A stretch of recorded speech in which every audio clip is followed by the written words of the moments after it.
Thanks for listening to Mortgage Lending Mastery. Be sure to subscribe to hear more sales tips, ideas, strategies, and tactics to help you with your personal and professional growth to multiply your results in record time. And if you like what we're doing, don't forget to give us a rating and review so we can continue to bring you the best content possible. Wanting more beyond the podcast? Join our Mortgage Lending Mastery membership community, where you will find extended interviews with our favorite guests, weekly training, tips, and insider secrets, fireside chats with Jen, free content, meet, share, and collaborate with other members, and so much more. Click the link in the show notes to learn more about this exclusive content. Mortgage Lending Mastery is an Industry Syndicate charter podcast. Industry Syndicate is the first podcast network specifically for the mortgage and real estate industries. Get the Industry Syndicate app in the App Store or Google Play today.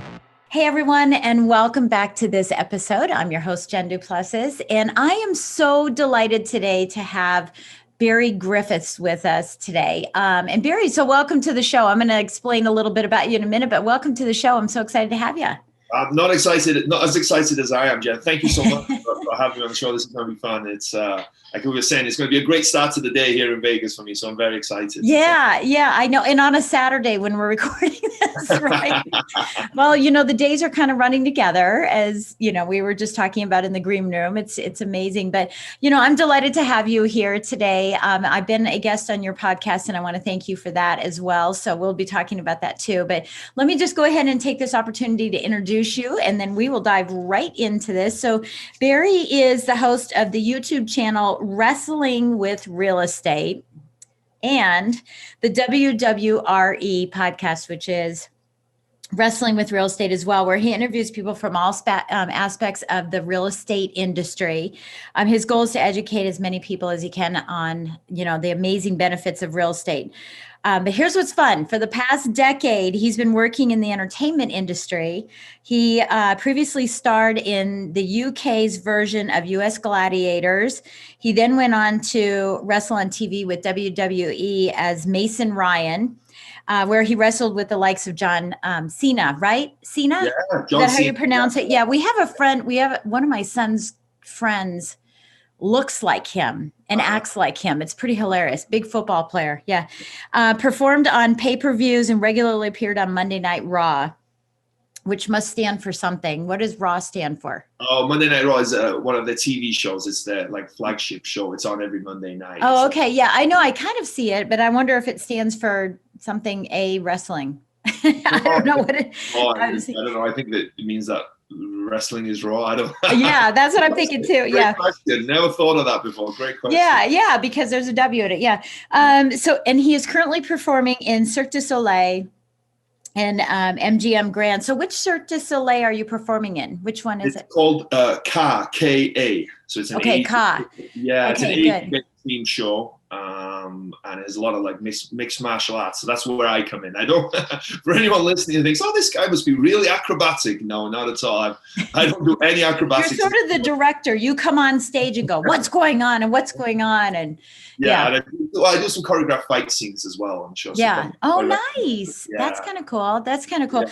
So, let's kind of explore all that. Cause I love Cirque du Soleil. I was just at the Bellagio, as you mentioned in December. We went there for a mastermind, and Cirque du Soleil was shut down. And I said, when's it going to come back? And they said, won't be for a while because it's the H2O, right? It's the water version. So they just can't have people swimming together, I guess. But it was disappointing because I had been to that Cirque du Soleil a couple of times. I keep going to it because I love it so much, but I didn't realize there was one in the MGM at all. Yeah, there's 5 shows in Vegas, 5 or 6. I always lose count, but there's a bunch of different Cirque du Soleil because everyone here have heard of Cirque du Soleil for the most part, and they assume it's the same show, but every single show is different. Oh, and they're just absolutely amazing. And, the acrobats and just the talent is amazing. So tell us, we'll talk about that for a second, and then we'll go back and talk a little bit about your past and everything. But, so how is it in Vegas right now with you not performing? Are you all still practicing? Are you still, rehearsing should be the better word. Are you all still rehearsing, or what's happening with that to make sure everybody's sharp? Yeah. No, we haven't done anything because it's a tricky thing. Because for one, we don't know when everyone is coming back. Obviously, we still do some training and still maintain a level of fitness and whatnot. But March 9th was the last show that we did, and since then we've really not interacted or done anything together, because obviously I think as well there's a lot that goes into it, right? And there's like, you have to worry about the COVID and people getting sick and all this kind of stuff. And when will we come back? It's going to be still a while. We're recording this in the start of end of January now. Sorry. Losing days. Crazy. Yeah, it's hard to believe, but it's going to be 6 months before the first show of Cirque du Soleil comes back. That's what someone said to me when I was there, just saying, that probably a lot of hotels aren't going to really go full blown or do anything until June. Some are even, like the Palms is completely shut down. I couldn't believe that. Yeah, and the problem is that a lot of these places are only allowed to open at 25% capacity. Yeah.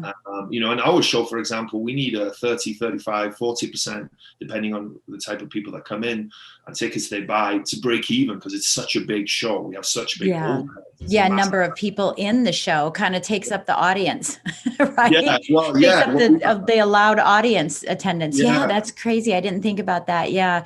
Well, I think it's just wonderful that you're part of such a great organization. But so tell us about you. So go back to, when you were in high school or whatever you want to go back to, and how'd you get yourself into wrestling? Is that, did you grow up saying, hey, I'm going to be a wrestler, or just kind of drop into it? Yeah, it's a little crazy to think from where I came from. Here in the US, obviously wrestling's a big thing. It's like, oh, cool, you're a wrestler, or I want to be a wrestler. Okay, cool, you can do that, right? Where I grew up in a tiny little town. It's like 200 people. Like, oh, wow. Kind of in the middle of nowhere a little bit, right? 200 people. Like, people say a small town here, and it's like 20,000 people, Right. 200 people. There was no stoplights. There was a fish and chip shop. There was a grocery store. There was a post office. There was my dad's business, which was like a construction slash undertaking business. Oh my gosh, construction. Yeah. Oh my God. So he built caskets.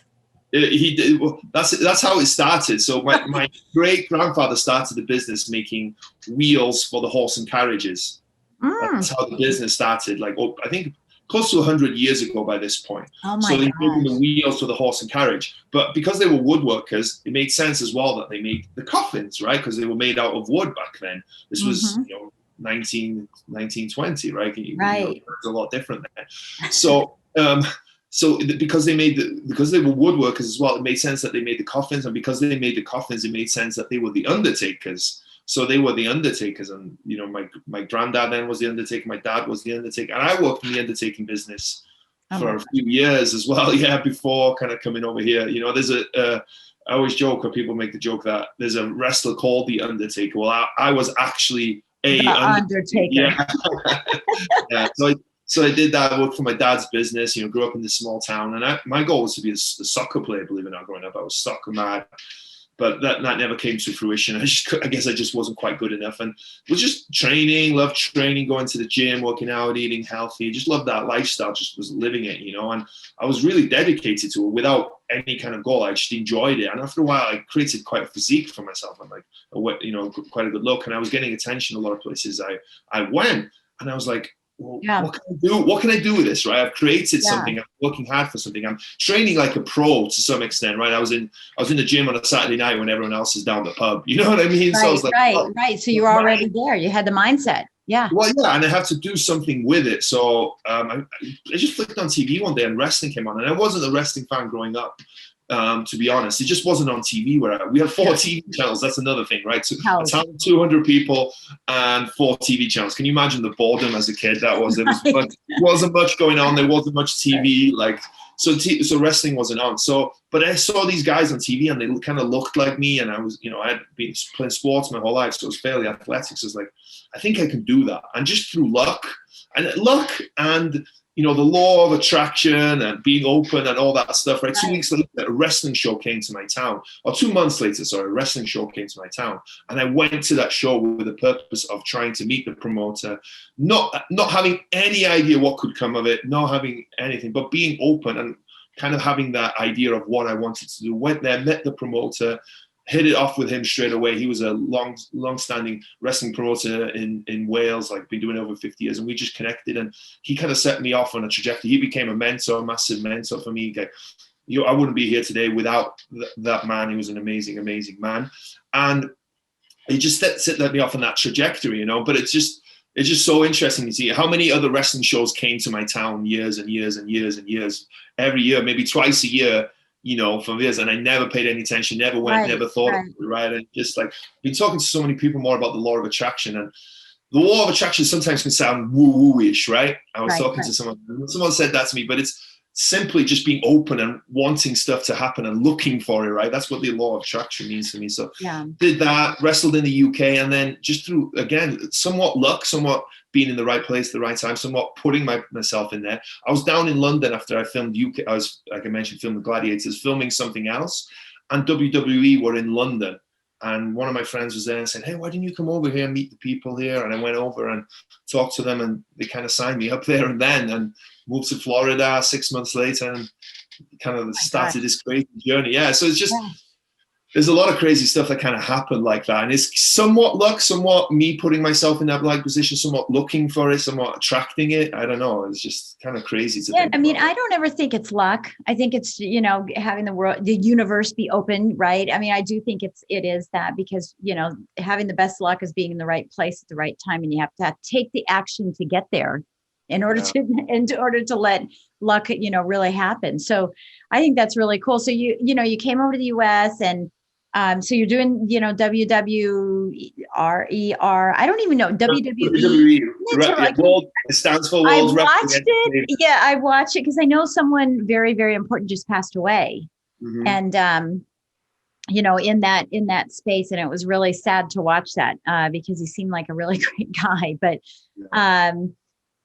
so anyway, so you're doing all of that, and you know, what happened that you got out of it, and how did you find yourself in Cirque du Soleil, or was there sort of a gap in between time that found you into Cirque du Soleil? And then we'll talk about what you actually do. Yeah. In addition to Cirque du Soleil. Yeah. Yeah. So I came over in 2010, went to the training school, was there for a year, and then made my debut on TV, did some pay-per-views, traveled the world, wrestled on Monday Night Raw, you know, John Cena, all this, did a lot of cool stuff, right? And then in 2014, they didn't renew my contract. Didn't see it coming at all. Like completely blindsided me.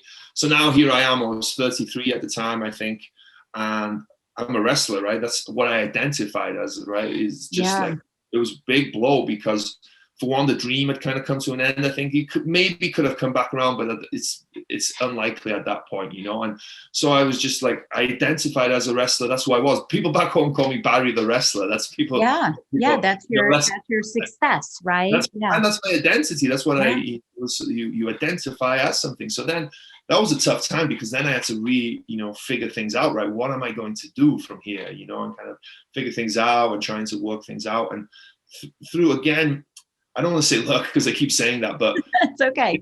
A great opportunity, I guess, that came away through Cirque du Soleil, and it came through WWE, because Cirque du Soleil was looking for a wrestler type person to fill a role in this show, and WWE, because I left on good terms with them. Lesson for everyone: don't burn ever. No point in ever burning any bridges. It doesn't matter how you feel, right? So I left there on great terms with them, and they called me up. It was maybe 9 months later, and said, hey, we've got a job opportunity for you. I was thinking, oh, maybe I'm going to get my job back with WWE. Yeah, you were more excited. I better work out. I better go pump up when I go see him. Yeah. But instead they said Cirque du Soleil is looking for a role. And I didn't really know too much about Cirque du Soleil at the time. I knew they put on great spectacle shows, but I didn't understand what it really was. Yeah. Again, talking about timing and things like that, I was over in the UK when they were supposed to do the initial audition for the show. And I said, hey, I'm sorry, I can't do it. I'm going to be in the UK doing the auditions. And I don't think they moved it for me, but they did move it. And I think that was just luck. They moved it to maybe a month forward, and I could make it. I had to still had to cut some dates, but I left, came home early, flew to Tampa, grabbed my stuff. Literally, I think the next morning flew to Vegas and did the audition. And the funny story was there was 3 other wrestlers there doing it. I knew the 3 other guys.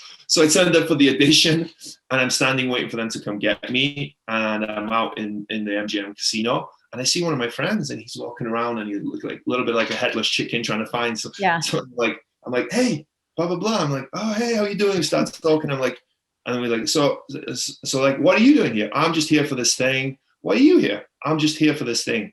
Wait a minute. Are you here for the? And then as we were saying that, one of the other friends walked in and was like, hey. And then we all clicked like, oh, we're all here for the same thing. So it was really fun. It was a really fun audition though. Like usually auditions can be tense and nerve wracking, but it was really fun because we just joked around with each other. And obviously we did our thing. And, I left thinking, okay, if I get this gig, it would be great. But if not, I give it a good shot. And, at least I had fun. And they called and so I have a question about that. I mean, did you feel competition? Because, you come from a competitive background and, I mean, my way of doing things like that, if I see someone like, what are you doing here? Oh my gosh, they're going to be here too. Now I start second guessing me, and I start thinking, how do I be better than them? And start twisting myself all up in knots and stuff. Wow. So did you do that? I mean, it sounds like you didn't, like you just had fun. No, it wasn't too bad. I don't think any of us did. We all wanted the role. Yeah. And I don't think any of us fully understood what it was even at that time, even though we watched the show, so we met and then we watched that show that night, and then the next day we kind of did more of the audition. Right. So we didn't fully understand, I don't think, what it was to work for the show and all this stuff. But also, there was competition, right? We were doing some physical competition stuff, like they were testing our agility, and of course there's competition. It's athletes competing against it. But it wasn't too bad. I remember feeling relaxed. I wanted the gig, so I was nervous and I wanted that. But it wasn't probably made you better, don't you think? I mean, because you get a little loose because you're with some friends, and and then it's just not you sitting there getting all tense. So probably for you, it probably made you shine. Probably maybe. Yeah, it was fun. It was a really fun audition. So that was cool. And then they called me up 2 weeks later, and I got the gig. And I don't know, maybe it was 2 months later, I packed all my stuff from Tampa. Like literally, I sold everything and put some stuff in storage, and just literally had one suitcase and flew to Vegas, which was an adventure. Because it brought me back to when I moved over in 2010. I just had I didn't know a single person over here in the US. I had two bags, 2 suitcases, and some money in my pocket, and that was about it, and just kind of remind me that of Vegas. And now I had my wife coming to Vegas with me, so it was a little different, but it was just kind of remind me of that. I was just starting all over again, in some ways, right? In some ways. Yeah. It was cool and it was exciting. Same as the first time around. Oh, that's awesome. So, I'm looking forward to seeing you on stage at some point, right? Soon. Yeah, soon of course. Enough. And I have a speaking gig in Vegas, and I think August is when they rescheduled at the end of August. So I'm hoping that you guys will be live and open, and I can get get a ticket and come see you. Yeah, I think it'll be really good. We missed the phone, that's for sure. Yeah. Oh yeah. No, I can't wait. So let's talk about real estate. So how did this all fit into this? I mean, was it part of the Great Recession that you said, hey, this is kind of cool, and you were already doing it before you came to Vegas? Tell us about, how you transitioned into what you're doing now in real estate. I wish that was the story. I would probably be a multi-millionaire if that was the case, right? But no, I moved over in 2010, so I kind of missed those deals. And even in 2010, I could have bought some great deals in Florida, but I wasn't looking at real estate at the time. I wasn't looking at any kind of investment. I've always been somewhat financially savvy, just in terms of saving.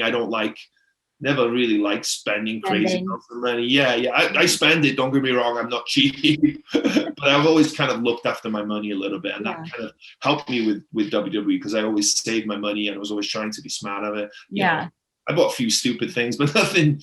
A few 200. We all do. You have to learn from it. Yeah. Yeah, exactly. So I was always saving money and trying to cut costs and stuff like that. So I had that, but I wasn't paying attention to any kind of investments whatsoever. The only investment I'd done before that was I had some money sitting in the bank with Chase, and they called me in and they said, hey, we have investor advisors if you want to invest with us.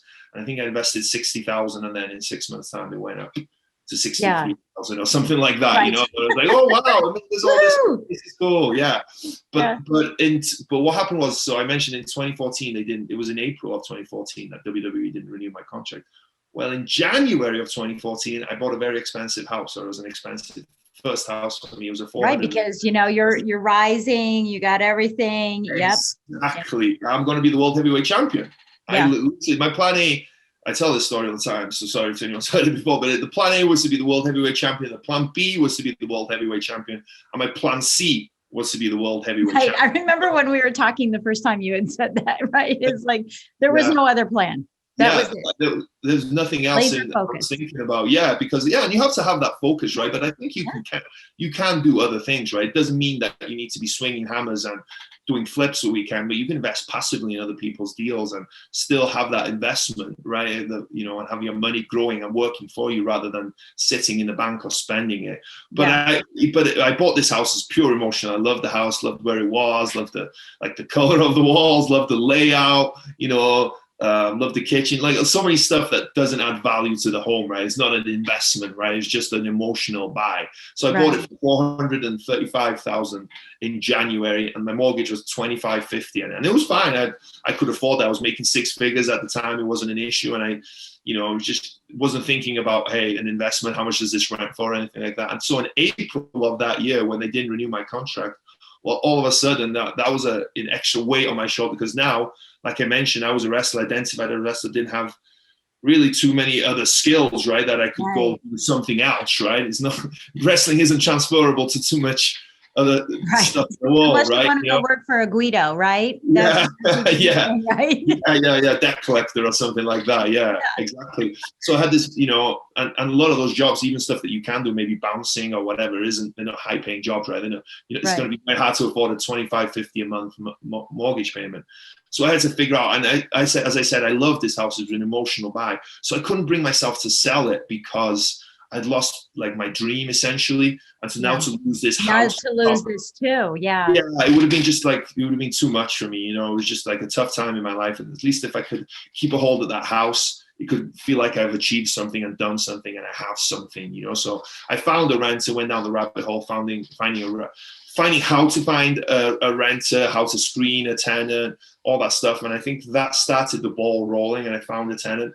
Unfortunately, I had to be negative cash flow, about $200 a month, but I was happy to keep it. And I didn't realize. Right. Because you had because you had the equity growing, Right. And I was keeping a hold of the house, and I was keeping the house that I love. And, I was thought, okay, in 4 or 5 years, when maybe I'm back on my feet, I can move back into this house as well, right? That was part of it as well. But through that, I got, I think, bigger pockets, rich dad, poor dad, and just really got open to the world of real estate investing. And it was just crazy to me once I flicked that switch and realized what is possible, what is out there, right? You don't realize, really, I don't think most people, just because of the way 99.9% of us live our lives and the way we think, you don't realize about real estate investing. You know about it, but you think it's just rich people who have millions of dollars throwing money at real estate, right? That's how it works, right? When in reality, it's not the case at all. So started that, and then just fell in love with real estate investing, just that's awesome. From a financial standpoint and from the life that it can create for you as well. I really love that.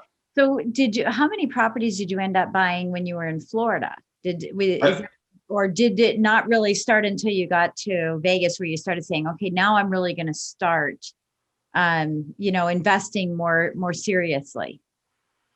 Yeah. No, it took me getting to Vegas at the end of 2015 to start investing. But I was looking and I was reading and I was paying attention. It was just, for one, I didn't have, I was self-employed.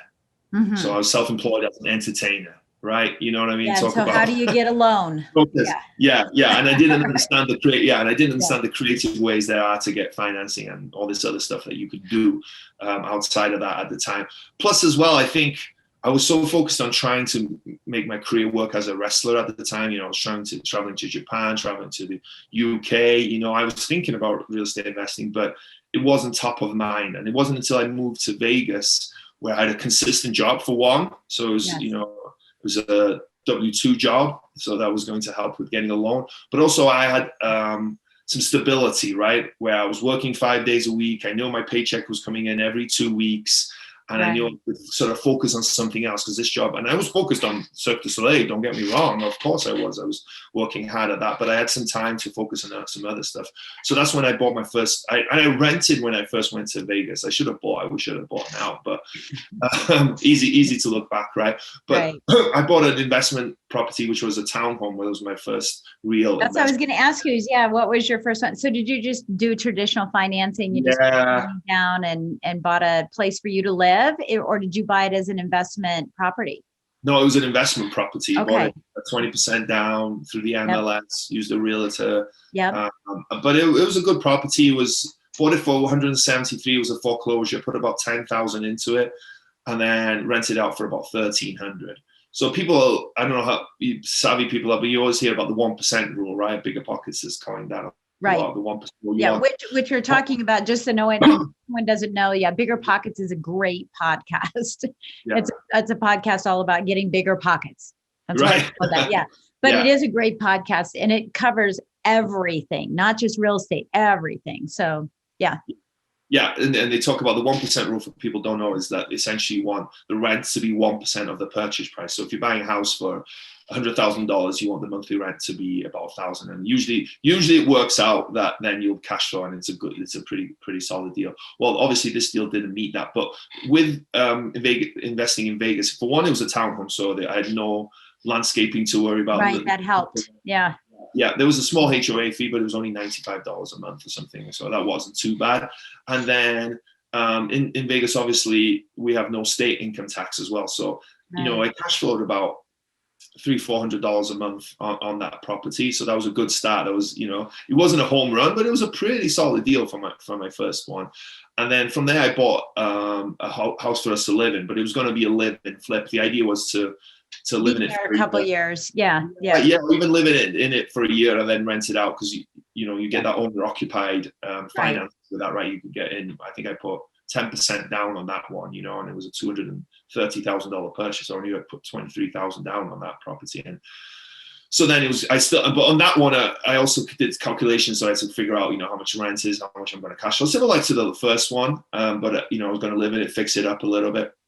And just to backtrack a little bit, so as I was learning about real estate investing, I realized I needed to reverse engineer what I wanted from my life and how much money that number was, right? What was my financial freedom number? And it was 100,000 to me. That just makes sense. Right. And from all of these properties. So So I figured, and I was doing the math, I think I needed 40 properties to get to that point, right? So I think is that $250 a door or something like that, cash flow per door. So that's what I was thinking, 40 properties. But again, as I mentioned, I wasn't aware of all this creative financing and and you're thinking, oh my gosh, I have to save 20%. I have to save 20%, or I have to move every year. Well, both. I was thinking both. I had a 10-year horizon. So I was wanting to buy 3 properties with 20% down, one with owner financing for the next 10 years to get to the goal of 40 properties. And I was thinking, and the average median home price in Vegas was about $250 at the time. So I'm thinking, okay, I need 50 grand to put 20% down, right? Like, how am I going to save all that? Like 3 properties, and I realized I'm not going to get there. That's impossible. Right. I'm not making nowhere near that kind of money to get there. And I just, through networking at meeting people, I met someone and they introduced me to the idea of multifamily. Yeah. And they said, like, you want to get to 40 doors, right? You want to get to 40 properties. Then buy a 40 unit. That's exactly what they said. It blew my mind. My mind was blown. It was like, wow. But wait a minute, like how do I, like 40 units was massive to me at the time. It was like buying a 400 unit now. It was like so crazy and unattainable to me at that point. And I was like, yeah, but that's for like the billionaires, right? You know what I mean? He laughed. He was like, no. It's just regular people like you and me. And 40 units might sound like a lot to you, but it really isn't. It's considered actually small multifamily. I was like, wow. So it really dived into that. Like that idea really resonated with me. And I dove into podcasts, started reading about it. And I was like, wow, this is amazing. Like not only can you get there sooner, so you have much more scalability, right? You can get there much quicker. So instead of 10 years, maybe I can get there in 2 years, right? Yeah. So that blew my mind. But also, I love the way multifamily works, right? For one, if you have 40 units as opposed to one, if one person goes out there, you still have 39 tenants, right? If you have a single family home, one leaves, well, you're 100% vacant. Yeah, right? you're obligated for a couple thousand a month, depending on the people. Yeah. Right. And it's much harder to buy 40 single family homes, as I said, right? For one, if we take the capital out, that could be similar maybe, but you have to, to buy one property, right? You have to do, how many properties do you have to look at? 10, analyze 10, 20 maybe, make offers on 10, to get one, and then you have to do the inspection on that one. You have to go through to get the financing on that one. You have to find a property manager for that one. You have all these things that you have to do, right? Well, if you buy one property, you're just doing it. You have to do it 40 times, right? Mm-hmm. Well, with the one property, you only have to do it once. So, you're only doing, I'm looking at 10, 20, 30 properties to find one. And, you get there so much quicker. Plus, I also really like the aspect of multifamily and commercial that's valued on the income, essentially, the income approach. The rental income. Yeah, what they call the NOI, the net operating income. It's the income minus the expenses that gives you the net operating income, and it's valued on that. And you're in control of that. If you're able to increase rents, lower expenses, you're increasing the value of the property, regardless of what's going on around, right? Yes. The market. Exactly. You become somewhat of an island with that. And I really like that concept. So that's where I fell in love with multifamily and dived in and just kind of being really it's funny you say that, because I say this a lot when I'm coaching people too. And I think this resonates, in this. And in fact, when you and I first spoke, I said, oh, you're playing Monopoly, you're trading in your houses for hotels, right? Yeah. And but it's also, the decision to work with 100 pennies or 4 quarters. Yeah. Right. Yeah, absolutely. Right? And everything that we do, it's like we can work with just a whole bunch of people superficially, and in relationships, in business as well, or we could work with 4 quarters, and we work with 4 people and we just really, really work hard with them, and they become, people that we can't live without. And it's the same with these types of properties. It is a lot of work to have 100 houses, 40 houses, as opposed to having a couple of multifamilies. For sure, so now, so when did you buy your first multifamily, and did you buy it by yourself or did you have a partner? Yeah. So what happened was that, I fell in love with real estate, started looking in Vegas, and this was in 2018. I think I was looking in Vegas to buy, maybe end of 2018. And prices were really high, I thought, at that time. Now, looking back, they weren't high compared to where they are now. I wish I would have bought everything, right? But hindsight's 2020, right? It could have gone the other way. But so I started looking in other markets and ended up picking Cincinnati as a market because I like the Midwest and I like the stability. As I mentioned, if you control the NOI, you control the value. Well, if the market is at least steady, I can do my thing and increase rent, lower expenses, and increase the value of the property. But if I'm in Vegas and it's a boom or bust town a little bit, I think, right? It's very cyclical. So I didn't like the idea of being at the mercy of the markets somewhat, right? I could do a great job with the property, buy it right, manage it right, do all these things and increase the NOI. But if the market drops, there's nothing I can do about that whatsoever. So I wanted somewhere with a lot more stability. So I picked Cincinnati, Ohio, for a lot of reasons, right? It's very stable. And, and don't you also think too, even when you're buying single family, we buy single families for cash flow or for appreciation. If you can get both, that's wonderful, but you have to make the decision that you're going in for one or the other. And that's what's so great about that type of area. My son invests a lot in Pennsylvania for that very same reason. The values don't go up and down and all around like they do in Vegas and other areas, but the rents are very, very, very steady. And, that's what's important. So I love that. Yeah, it's a very, very renter type city, right? There's a lot of people that rent there. I can't remember I think it's like 70% or something people that rent. It's high. And there was also a lot of the smaller multifamily stuff that I was looking at here in Vegas. Right, not the big stuff. Yeah, just a little 2 or 4 unit or 5 unit or something like that. There was 20, 30 units. Yeah. Oh, wow. Way to jump in with both feet. Well, that's what I was looking at. That's what I wanted to buy. Yeah. But I ended up buying 6 units, which was much more. I was telling the broker I only want something 15 plus units. And he sent me a 6 unit one day. I was like, hey, I know you're looking for 15 plus units, but this is a great deal. This is in a great area. It's up and coming. This landlord hasn't taken care of the place. You might have to spend 10, 15,000 per unit. But once it's fixed up, it's, there's a property down the street that's selling for 500 and they were asking 300 for this one. Yeah, I was going to ask you, so what kind of steal did you get on a 6-unit in Cincinnati? Yeah, well, I paid 300 for it. So that's awesome. Yeah, so it was a pretty good deal considering the area was. Now, in a lot of areas in Cincinnati, you can get stuff for 30, 35 units. Now it's in not a great area, but you can get, pretty low priced stuff there. But this was in a great area. It was, tree-lined streets, like kind of on the river. Oh, wow. 5-10 minutes from downtown Cincinnati. And this area as well was kind of changing for the better. A lot of young professionals coming there, coffee shops, breweries, that type of stuff that was all over the place. So I got it for that. And, I didn't have to do too much analyzing because, I knew that this other property that was very similar down the street that was selling for 500. So I knew 300 purchase price.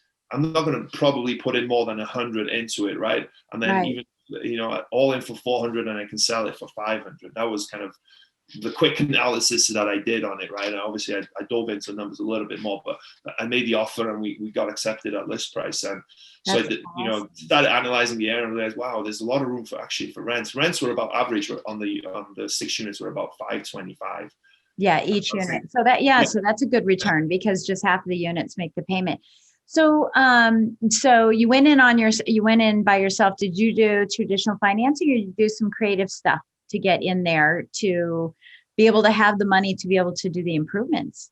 Yeah, no, I wish I would have done something a little bit different, but I just did traditional. I put 20% down, did it through US Bank.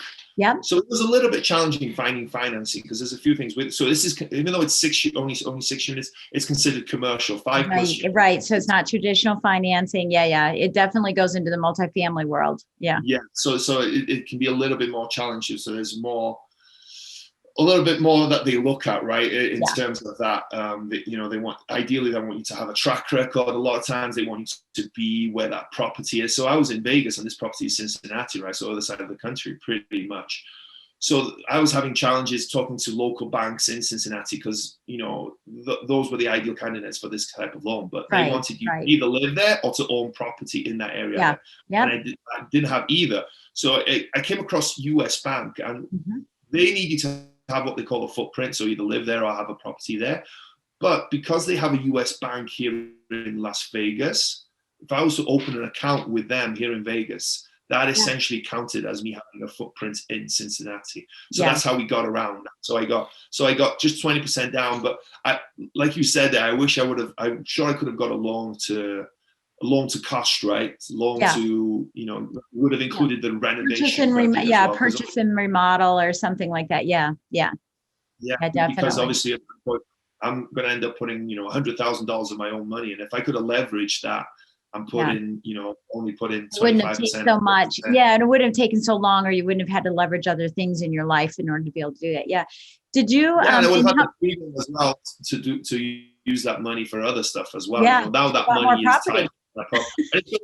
Which is great. It's gonna, I think that property is actually now worth closer to 650, 700 maybe, because awesome. I've been able to push rents. Initially, I thought that I would get 800 for the one bed and 1,000 for the two, but I'm getting 1,250, 1,300 for the two. Oh my gosh, yeah. 950 for the one. So I'm pushing rents. Yeah, well, rents have gone. I mean, that's what happens. Rents have gone up, and they'll probably go up even further now. With so many people being out, not being able to keep their homes and stuff like that. Now there's going to be a demand for rent. Let's hope, right, in that market too.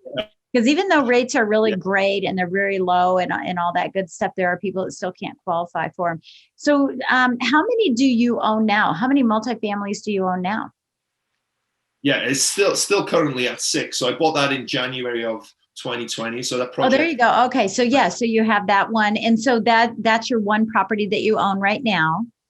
And I sold everything else because I wanted to be in multifamily. So I thought it would be a lot further along. But COVID kind of slowed everything down, and there was a few other things that got in the way. But definitely looking at 20 to 50 units in. And I know you're working on a couple deals now too. So, and I think that's good that you're continuing to go forward. And and it is one of those things where, people that are in the industry of, real estate and mortgage and stuff like that, that I find that they don't even buy their own properties. So I think it's wonderful that you took that, that step in moving in to do that. And it's really a great story in how you it really is a rich dad, poor dad story. It's like sort of a rags to riches. And of course, I know the rich dad, you and I both have been in rich dad, poor dad training. So we both know the whole process. But, I do like, and I shouldn't say rags to riches, but just more that, down and out. And what do I do? And making that shift and that pivot to say,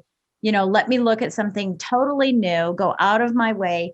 And, I can't identify with what I was from a success perspective anymore. And so now what do I do with myself? And, taking those actions, is super powerful. So many people can get just blocked down by getting punched so many times. And I love that you have said, you know what, I'm going to make a difference in people's lives by buying these types of properties so they have a home to live in. I'm going to take care of my family, and that's what I was dealt. Right. And so those opportunities will continue to come your way. I'm positive of it just because you're so open to having it. Yeah. And I think you touched on something there that's really interesting is that, we were talking about this. I'm surprised how many people in the real estate industry don't invest, right? Like you said, people that work in the lending industry, brokers, right? Agents, right? They have an unfair advantage over everyone, right? They're in the job every day. They understand everything that goes around it, right? And I'm sure that, you have connections, you have access to more deals, right? Stuff comes your way. And I'm surprised that more people don't invest in it. And going back to my story, the reason I'm surprised is that I wish more people would is because first time around, right, I talked about when WWE didn't renew my contract, right? That was like, the world fell apart for me like that because I didn't know what I was going to do next. I had no plan B. I had nothing sort of lined up. I didn't know what I was going to do. Well, fast forward to March 9th of 2020, right, when the world kind of fell apart again due to COVID, right?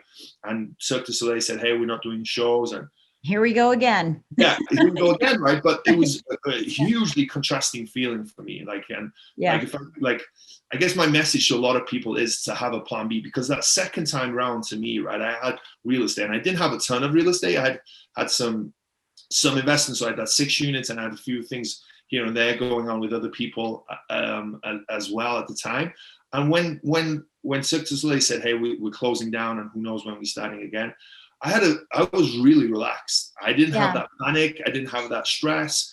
I said, okay, cool. I'll go home and yay. Now I can focus my efforts in this arena. Right. Exactly. And you have the tools at that time to be more creative, to be able to pull people in. So, yeah. Yeah.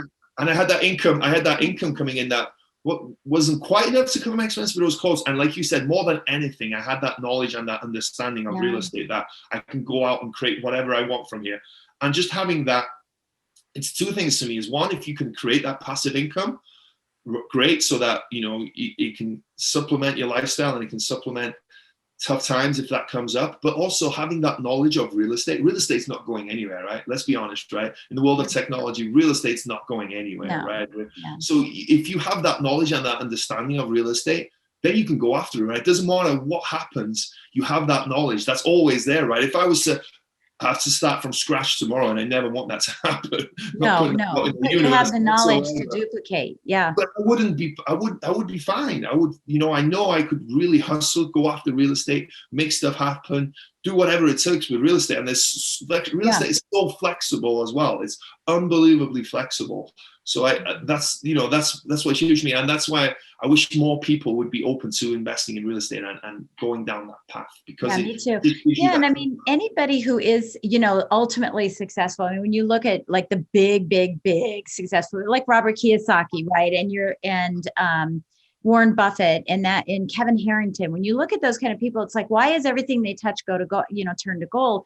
Because they learned the system. They learned how to apply the same resources, tools, and experience and knowledge into any form of their life. And that's exactly what you're saying is, when life happens, just be prepared for something, to help you. So I absolutely love that. Well, Barry, it's been fantastic talking to you again. I'm so excited, to know you. And I'm excited also for you to be on one of my stages coming up soon, as we have some real work when we get born free. to have you be on one of my stages, and hopefully I'll have an event in Vegas, so it'll be easy for you to pop over and, share your story with the people that I'm coaching and teaching.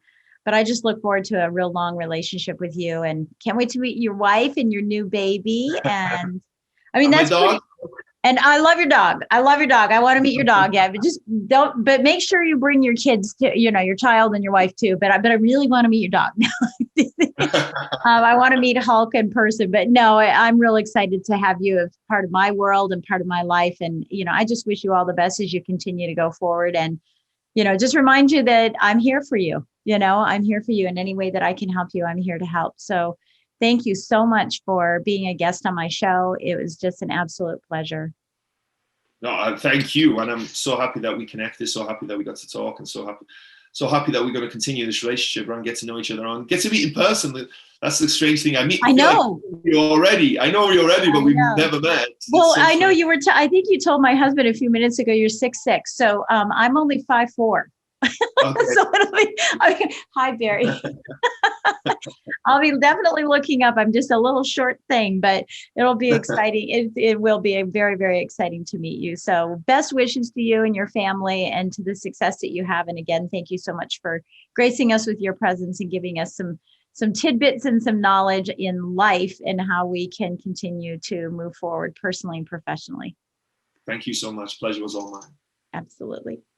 The more hands you shake, the more money you make. Get your mini website and smart business card. One unique C card with unlimited possibilities that brings you new contracts, new clients, and the money you deserve. In this lifetime deal, be one of the first to get all the current and future functions for the one-time investment of only $299. No tech skills required. We take care of every step for you. Great concierge service and lifetime support. Don't risk losing your only chance. Take action today. It's time to ditch the paper business card. Don't wait. Go to getccard.com. Thanks for listening to Mortgage Lending Mastery. Be sure to subscribe to hear more sales tips, ideas, strategies, and tactics to help you with your personal and professional growth to multiply your results in record time. And if you like what we're doing, don't forget to give us a rating and review so we can continue to bring you the best content possible. Wanting more beyond the podcast? Join our Mortgage Lending Mastery membership community, where you will find extended interviews with our favorite guests, weekly training, tips, and insider secrets, fireside chats with Jen, free content, meet, share, and collaborate with other members, and so much more. Click the link in the show notes to learn more about this exclusive content. Mortgage Lending Mastery is an Industry Syndicate charter podcast. Industry Syndicate is the first podcast network specifically for the mortgage and real estate industries. Get the Industry Syndicate app in the App Store or Google Play today.